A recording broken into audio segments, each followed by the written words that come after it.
नमस्कार, आप देख रहे हैं पंजाब केसरी राजस्थान और आपके साथ हूं मैं सौरभ दुबे। आरजीएचएस का मुद्दा राजस्थान की राजनीति में गरमाया हुआ है। अब लंबी बैठकों के बाद ये फैसला आखिरकार आ गया है कि निजी अस्पताल आरजीएचएस योजना के जरिए मरीजों का इलाज करेंगे, लेकिन इस पर आगे क्या होगा, ये तफसील से जानने के लिए आज हमारे साथ जुड़े हैं कांग्रेस प्रवक्ता राजेश कटारा जी और बीजेपी प्रवक्ता अटल खंडेलवाल जी। आप दोनों का पंजाब केसरी राजस्थान में बहुत बहुत स्वागत है। अटल जी, सबसे पहले मैं आपसे जानना चाहता हूँ कि इस फैसले को किस तरीके से देख रहे हैं आप?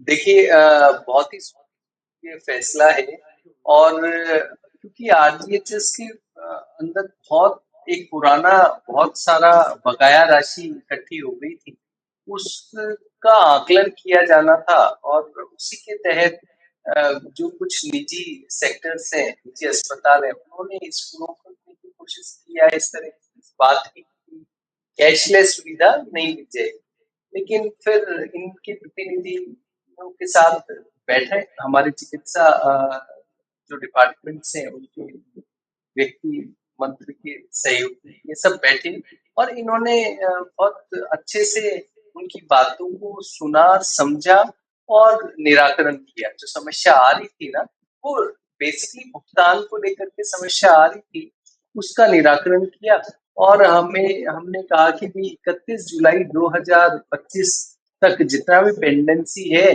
वो सारी हम पेंडेंसीज को खत्म कर देंगे। और आगे भी इन लोगों का था कि भुगतान के लिए कुछ नियमावली होनी चाहिए। तो हम लोगों का वो रहा कि 45 से 60 दिन के बीच नियमित भुगतान होगा।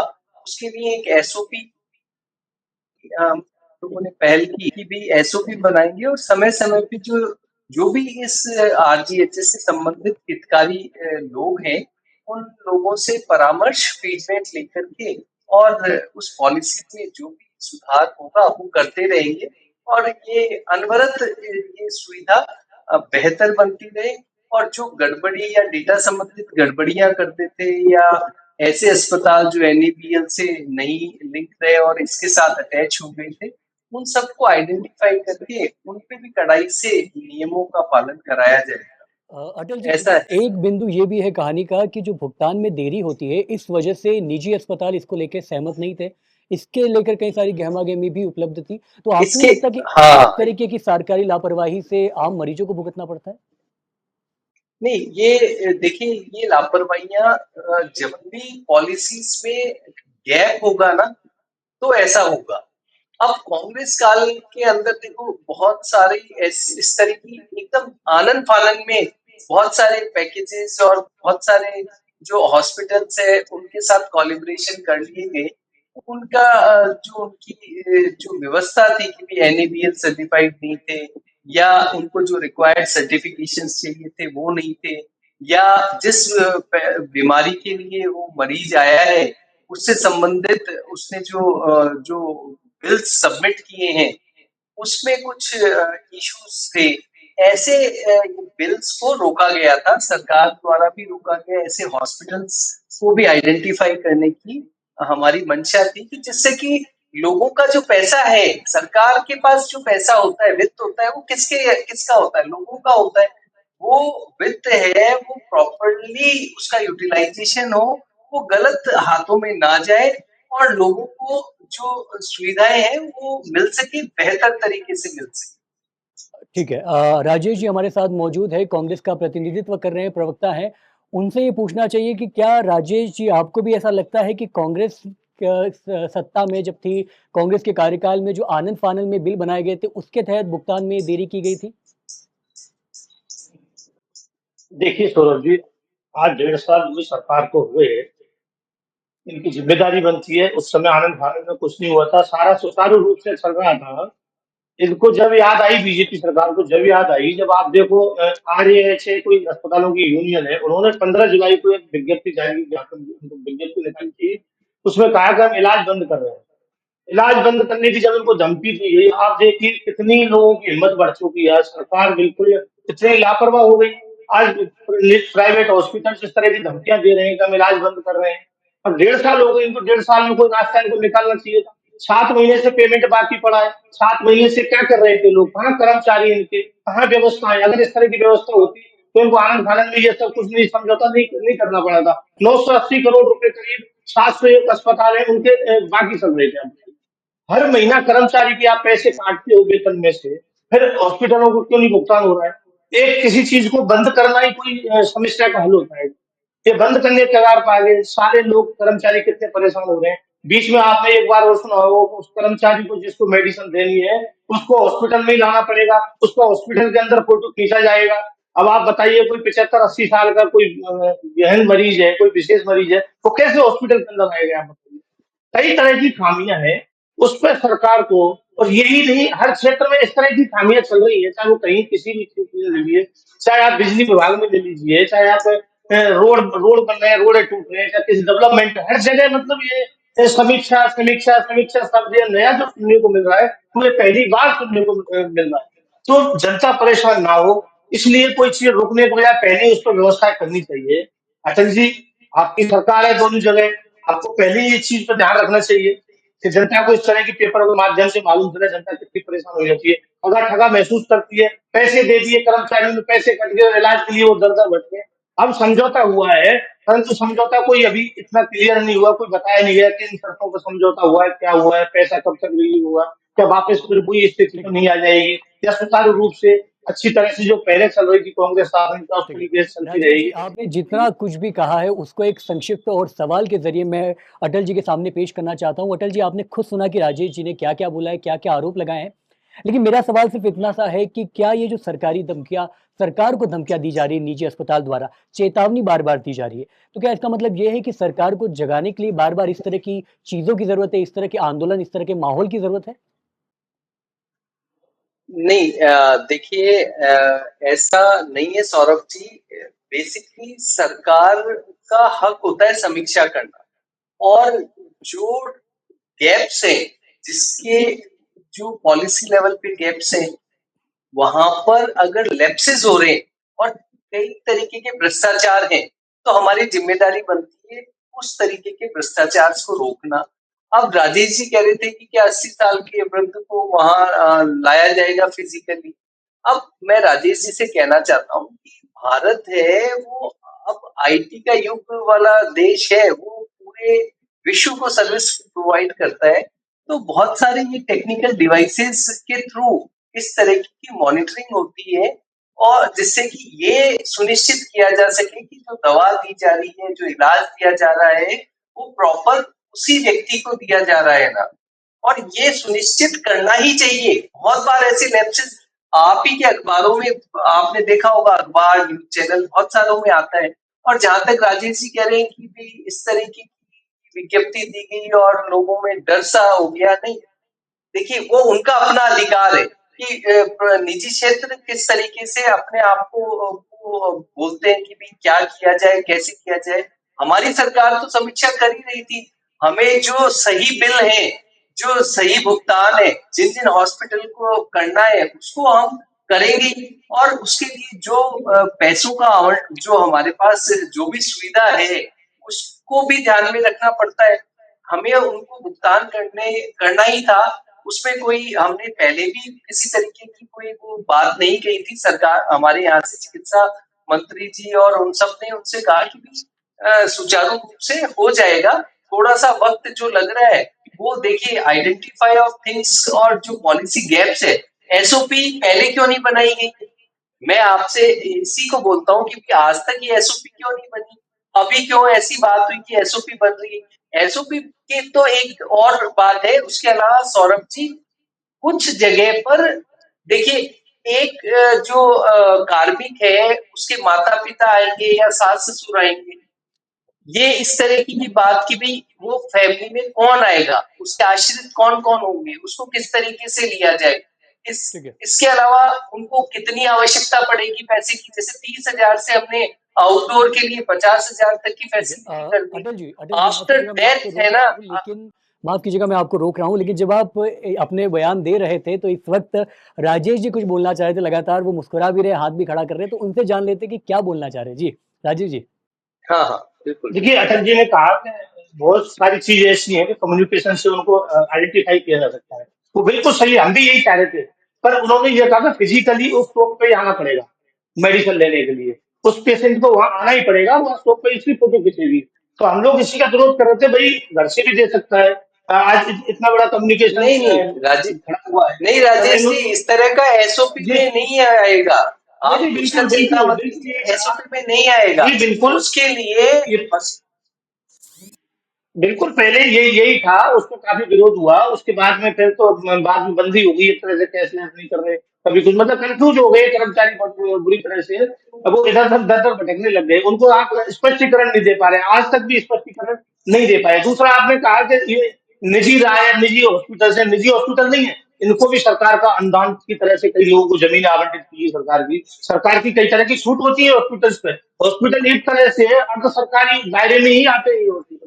तो ये इस तरह की धमकियां नहीं दे सकती, ये सरकार की कई कमी है, सरकार की संवेदनहीनता ही मानता हूं मैं ये, इस तरह से कि जिस तरह से आज विज्ञापन देकर के सरकार के लिए चुनौती दी जा रही है निजी हॉस्पिटलों को, तो कहीं ना कहीं पीड़ित तो कोई ना कोई है। या तो आप ढंग से मॉनिटर नहीं कर पा रहे हो, या हॉस्पिटल वाले पीड़ित हैं, या सरकार की कोई वो राजेश जी, संवेदनशील नहीं मानती। जी बोलिए अटल मैं जी। एक बात पूछना चाहता हूँ। अशोक गहलोत साहब के टाइम राजेश जी ये बताइए कि जितने चिकित्सा कर्मियों की हड़ताल हुई थी, सरकारी जितने भी हॉस्पिटल्स थे वो बंद रहे, काफी समय तक उनमें चिकित्सा उपलब्ध नहीं रही। क्यों रहा? अब ये इस तरीके के प्रश्न है। सबके अपने अपने अधिकार होते हैं, उन्हें अपने बात रखने के बहुत सारे वो तरीके हैं। और ये यूनियन से उनका कई बार ऐसा भी तो होता है राजेश जी कि वो समय धैर्य एक समय से पहले ही वो कुछ एक इमेजिनेशन कर ले और उसके अनुरूप वो विज्ञप्ति दे दे। अभी भी विज्ञप्ति देने के बाद भी ऐसे थोड़ी है कि जितनी भी उनकी मांगे थी उसको एक्सेप्ट एज इट इज कर लिया गया जैसा उन्होंने कहा। ऐसा नहीं होता, कहीं पर भी नहीं होता। जो अगर कोई हॉस्पिटल है दूर दराज में, वो उस तरीके से है ही नहीं। मान लो किसी इलाज किया डायबिटीज का और बिल पेश कर दिए किसी और चीज के, तो वो समीक्षा तो की जाएगी ना कि वो क्या इलाज ठीक है, वो प्रॉपर है, प्रॉपर जो गाइडलाइंस है प्रोटोकॉल के तहत उसके तहत इलाज हुआ ना मरीज का, और उसका उसका जो पैसा है वो सही लिया जा रहा है ना उस हॉस्पिटल से के द्वारा। ये सारे समीक्षा का एक समय होता है। ये है कि थोड़ा बहुत ये हो सकता है कि डिले हुआ है, लेकिन देखिए देर आए दुरुस्त ये इम्पोर्टेंट होता है। और दुरुस्त आने के लिए समीक्षा की है, बेहतर इलाज की हम गारंटी भी देते हैं और हम उनकी व्यवस्था भी करते हैं। वित्त की व्यवस्था करना भी तो इम्पोर्टेंट है। देखिए ठीक है। अभी हमने पैकेजेस बढ़ा दिए, कैंसर के लिए भी अलग व्यवस्था कर दी गई है। सफाई कर्मियों के लिए आप देखिए कि हमने माना कि भी उनको लंग्स की प्रॉब्लम हो सकती है, किडनी की प्रॉब्लम हो सकती है, स्किन की प्रॉब्लम हो सकती है, उनके ठीक लिए है अटल निःशुल्क जी, इलाज माफ किया गया। कीजिएगा लेकिन यहाँ ये एक जो ऐसा सारा का सवाल सारा उठता जब है बैठ के जो मैं समीक्षा की राजेश जी जाती से है तो पूछना उसमें चाहता हूँ। निकल के आता है। जी बिल्कुल अटल जी, माफ कीजिएगा मैं आपको बीच में काट रहा हूँ, लेकिन यहाँ एक सवाल है जो मैं राजेश जी से पूछना चाहता हूँ। राजेश जी, दरअसल ये सवाल नहीं, ये आपकी प्रतिक्रिया है। आपको नहीं लगता जब केंद्र में कोई भी हो, चाहे वो आपकी सरकार हो, प्रदेश में आपकी सरकार हो या विपक्ष की सरकार हो, तो जांच और समीक्षा में जो जाता है समय, उसमें जो पीड़ित होता है वो तो परेशान हो ही रहा होता है। तो जांच और समीक्षा को लंबा खींचने का कोई मतलब नहीं होता ना। जी राजेश जी। देखिए सौरभ जी, समीक्षा करिए, अच्छी बात है, समीक्षा होनी चाहिए, परंतु किसी प्रोजेक्ट को रोक करके आप समीक्षा करो, वो ठीक नहीं है। उसका खामियाजा जनता को भुगतना पड़ता है। पुरानी सरकार गई, नई सरकार आ गई, अब समीक्षा के नाम पर आप 1.5 साल प्रोजेक्टों को लटका कर रहोगे। आईपीडी टावर बनने के कगार का था, इन्होंने समीक्षा के नाम पे कितने दिन रोक दिया। विकास के जितने भी कार्य थे वो सारे इन्होंने रोक दिए और समीक्षा कराए। आप काम को तो चालू रखिए, काम कम से कम पूरा होगा, समीक्षा हो जाएगी, जिसने गलत किया आपको दंड मिल जाएगा, उसको सजा मिल जाएगी। परंतु उन प्रोजेक्टों को आप रोक रहे हो समीक्षा के नाम पे, वो गलत है। भाई जनता क्या क्या करे, जनता जनता कहाँ जाए आप बताइए। कितने प्रोजेक्ट ऐसे थे जो समीक्षा के नाम पे उन्होंने रोक दिए। अब ये कह रहे थे अशोक गहलोत जी के 6 महीने पुराने जो भी घोषणा हुई थी, जो भी प्रोजेक्ट थे उनकी समीक्षा की जाएगी। 1.5 साल तक किसी निर्णय पे, किसी निष्कर्ष पे नहीं पहुंचे।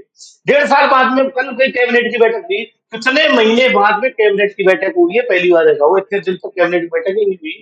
जब ये अखबारों में अस्पतालों को आया तो इनसे घबरा करके उन्होंने तुरंत तुरंत कैबिनेट की बैठक बुलाई और फिर उसमें एक नया प्रस्ताव है। अशोक गहलोत जी के जो 6 महीने पुराने जो कार्य थे वो यथावत वही रहेंगे, वही चालू रहेंगे।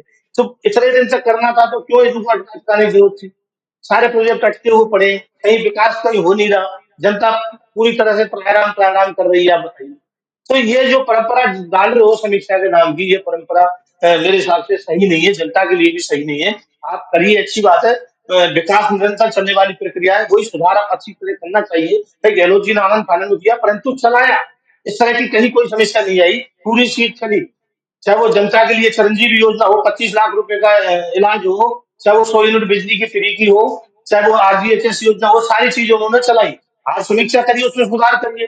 पिछली बार आपने एक लिस्ट निकाली थी हॉस्पिटलों की, उसमें कई मेडिकल स्टोर तो ऐसे थे जिनमें एक पर्ची नहीं कटी, और उसके नाम भी आपने सब ये भी उसमें लिखा था, जबकि उसमें से एक पर्ची नहीं कटी, उसमें कोई दवाई नहीं दी। तो वो जितने लाभ के रजिस्टर थे, वो रजिस्टरों को सब कोई करके सारे घपलेबाज हैं। तो ये कई तरह की चीजें, इनको बात समीक्षा करिए। समीक्षा इस बात की करिए कि हमसे कहाँ भूल हो रही है, कहाँ गलती हो रही है, हम सही जगह से हम काम क्यों नहीं कर पा रहे हैं। ठीक है। जी सौरभ जी। अटल जी, समय का अभाव है, इसलिए मैं एक आखिरी प्रतिक्रिया इस पूरे मुद्दे पर आपसे लेना चाहता हूँ। उसके बाद हम राजेश जी के पास चलेंगे, उनसे जानने का प्रयास करेंगे कि उनकी प्रतिक्रिया इस मुद्दे पर क्या है। पहले आपकी बारी, अटल जी। देखिए सौरभ जी, भारतीय जनता पार्टी का सदैव ये रहता है कि जो भी सिस्टम चल रहा है वो बेहतर तरीके से चले, और उसके अंदर जो हॉस्पिटल्स पहले चिरंजीवी को एक्सेप्ट नहीं करते थे, बहुत सारे यहाँ के बड़े हॉस्पिटल, चाहे वो जयपुर की बात कर लें तो फोर्टिस को ले लो, आप ईएचसीसी को ले लो, बिरला को ले लो, कोई चिरंजीवी को एक्सेप्ट नहीं करता था। आज भामाशाह जो है, मुख्यमंत्री भामाशाह आयुष्मान योजना, उसके अंदर ये सब रजिस्टर्ड हो रहे हैं। हम उनकी दुविधाओं को समझ करके जो निराकरण करते हैं उनकी समस्याओं को, कि भाई ये समस्या है, इसलिए हम आपके साथ टाइप नहीं कर पाते सरकार के साथ, तो उनकी समस्या सुनी जाती है, टाइप किए जाते हैं। हॉस्पिटल की भी कोई बात अगर हमें लगता है कि ये ठीक नहीं है, तो हम उन्हें समझाते हैं बैठ के। जो भी एक तरीका है, गुणवत्ता से समझौता नहीं किया जा सकता स्वास्थ्य के अंदर, और उसका प्रॉपर हम ध्यान रखते हैं। और दूसरा, जो वित्त की आवश्यकता होती है, उस वित्त को भी प्रॉपरली हम मॉनिटर भी करते हैं और ध्यान भी रखते हैं कि एक योजना है वो कहीं पर भी उसकी गुणवत्ता में समझौता नहीं हो, वित्त की व्यवस्था कम ना हो। ये सबको ध्यान में रखते हुए उसको सुचारू रूप से चलाया जाना ठीक है। हमारा कर्तव्य है, और हम जनता के साथ खड़े हुए हैं। स्वास्थ्य जो है उसकी गुणवत्ता को बेहतर बनाया जाना हमारा लक्ष्य है, और ठीक है। जितना स्टेट स्वस्थ रहेगा उतना ही हम विकास की ओर आगे बढ़ेंगे। बिल्कुल, विकास के लिए स्वास्थ्य की बेहद आवश्यकता है। और राजेश जी, आपसे एक आखिरी प्रतिक्रिया जानकर इस पूरी चर्चा को समाप्त करते हैं। जी राजेश जी। देखिए सौरभ जी, आज तक 75 साल के इतिहास में सरकारें खूब आई खूब गई, कई दिन तक आई, बीजेपी ने भी शासन किया, केंद्र में भी शासन किया, राज्य में भी शासन किया। परंतु हमारे माननीय अशोक गहलोत जी की सरकार थी, उनकी दूरगामी सोच थी, जिन्होंने इस तरह का एक बीड़ा उठाया, जो ये कहते थे कि ये इलाज कभी हो ही नहीं पाएगा, और उन्होंने इस तरह का इलाज संभव करके दिखाया। उसमें हमने 25 लाख रुपए के इलाज में 850 रुपए का प्रीमियम रखा था, 850 रुपए लेते थे। अब उसी को नाम बदल करके, नाम चिरंजीवी योजना थी, वो चिरंजीवी योजना किसी पार्टी का नाम नहीं है, किसी पार्टी के फाउंडर का नाम नहीं है। इन्होंने पहले तो उस योजना का नाम बदल दिया, भामाशाह योजना कर दिया। दूसरा, उसके बाद में इन्होंने जो 850 रुपए ले रहे हो, इलाज कर दिया 5 लाख रुपए का। अब हम 25 लाख रुपए के इलाज में 850 रुपए प्रीमियम दे रहे थे, और ये 5 लाख रुपए के इलाज पे ही 850 रुपए प्रीमियम दे रहे हैं। तो इसमें भी कहीं सुधार की जरूरत है। मैं अटल जी से कहना चाहूंगा, इस पे भी विचार विमर्श कर अपनी पार्टी तक ये बात पहुंचाएं कि जब 25 लाख रुपए इलाज में जो प्रीमियम 850 से आ रहा था, 5 लाख रुपए पे क्यों 850 से आ रहा है? इसमें जनता को कुछ राहत दी जाए। गुणवत्ता का इशू है, गुणवत्ता का। देखिए, गुणवत्ता पहले भी थी, गुणवत्ता पहले भी थी। आप देखिए यही तो इलाज कितना डिफरेंट वो है, तब भी समीक्षा नहीं से मिलता पता था चलता जितने है। लोग थे। आज नहीं, समीक्षा हो रही है, समीक्षा की आपने, अच्छी बात है, परंतु समीक्षा करके गुणवत्ता के साथ साथ जनता को राहत भी दीजिए, राहत पे भी जोर दीजिए कि 850 रुपए से धैर्य कुछ कम रखिए, कर सको, जरूर या और मिलेगा। कुछ उसमें ऐड कर सको। आप इस बात को आप आगे जरूर पहुंचाएं, जरूर करें, और बाकी जनता को थोड़ा सा राहत दें। इस तरह के पेपरों के माध्यम से जनता गुमराह ना हो और जनता परेशान ना हो, यही कहना है। और आप जनता को ज्यादा से ज्यादा सुख सुविधाएं दें। आपकी ठीक सरकार है। है, आपको काम करना पड़ेगा। राजेश जी, अटल जी, आप दोनों का बहुत-बहुत शुक्रिया पंजाब केसरी राजस्थान से जुड़कर इस मुद्दे पर तफ़सील अंदाज़ में सारे बयान पेश करने के लिए। बाकी पंजाब केसरी राजस्थान न सिर्फ़ इस मुद्दे को बल्कि तमाम बड़े मुद्दों को यूं ही आप तक पहुंचा रहे। देखते रहिए पंजाब केसरी राजस्थान। नमस्कार।